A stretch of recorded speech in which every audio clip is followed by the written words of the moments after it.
In the early days of soaring, gliders used to look like this.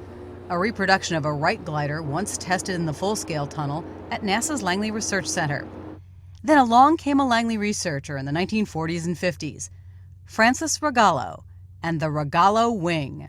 The so-called father of hang gliding's design can be seen in the skies today, piloted by soaring enthusiasts and wowing spectators.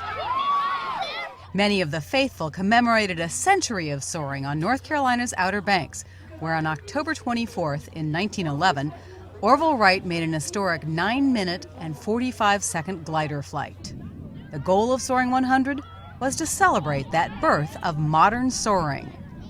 At the Wright Brothers Memorial, NASA Langley technicians demonstrated how the science of flight has changed. One of the things on the Harrier is that the vectored engines, they would turn them, the same thing as the Osprey, is they would turn the engines and vector the thrusting to give it this takeoff and landing. And it's doing the same thing with this, you know, it turns and varies its thrust as it does on the Osprey also.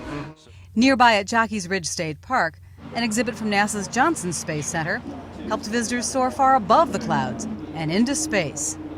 They even had a chance to feel a piece of the moon.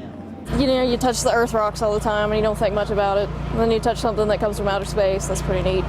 Another Soaring 100 attraction that participants found pretty neat: a man dressed up as one of the Tusken Raiders from the movie Star Wars.